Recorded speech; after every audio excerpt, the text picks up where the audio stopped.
Here's the top stories for January 5th. President Ferdinand Bongbong Marcos Jr. said that the 2026 national budget is meant to restore public trust and enforce accountability after a year marked by disasters, economic strain, and the exposure of corruption in government. During the signing of the 6.793 trillion peso 2026 General Appropriations Act at Malacañang on January 5th, Marcos said the challenges of 2025 made it clear that real change could no longer wait. He said the government must now move forward with difficult but necessary reforms in governance to rebuild trust and deliver honest and effective service to Filipinos. Marcos said the 2026 budget is a crucial part of his administration's medium-term development plan and comes at a critical juncture for sweeping reforms in politics and governance.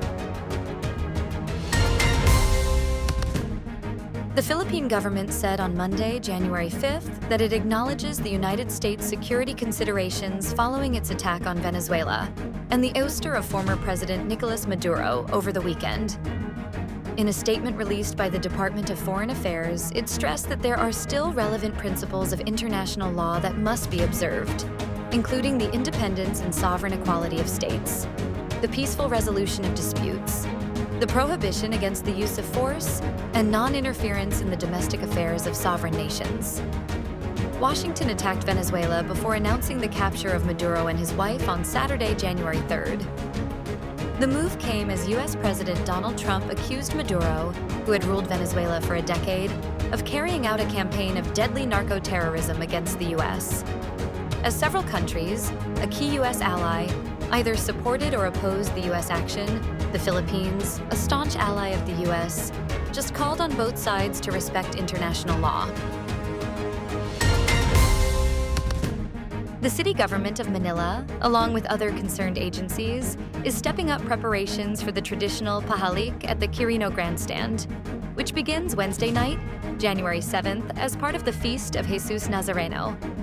Manila Mayor Francisco Isko Moreno Domagoso said the local government unit's Department of Engineering and Public Works is constructing 5 large tents inside the grandstand to accommodate thousands of devotees who will attend the annual Pahalik tradition of the image. The Metropolitan Manila Development Authority has also started erecting a covered walkway for visitors, as well as medical tents across Quirino Grandstand to assist devotees who will need urgent medical attention during the event. Several weather systems will continue to affect large parts of the country this week, bringing cloudy skies and scattered rains over the Visayas, parts of Luzon, and Mindanao starting Monday, January 5th. In its latest forecast, the Philippine Atmospheric, Geophysical, and Astronomical Services Administration said the shear line is expected to affect the Visayas and the eastern portion of southern Luzon, while the northeast monsoon, or amihan, will continue to influence most of Luzon. Meanwhile, Pagasa said the easterlies will bring rain showers over parts of Mindanao. Hours after an audacious military operation that plucked leader Nicolas Maduro from power and removed him from the country, U.S. President Donald Trump said Saturday that the United States would run Venezuela at least temporarily and tap its vast oil reserves to sell to other nations.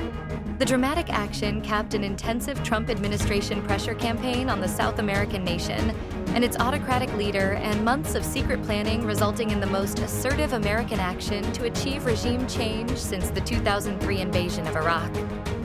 Legal experts immediately raised questions about whether the operation was lawful, and Venezuela's vice president demanded in a speech that the U.S. free Maduro and called him the country's rightful leader. Speaking to reporters hours after Maduro's capture, Trump revealed his plans to exploit the leadership void to fix the country's oil infrastructure and sell large amounts of oil to other countries. Stay updated with the latest news. Visit our website at www.mb.com.ph or follow us on social media. Thanks for tuning in to the Manila Bulletin Daily Rundown.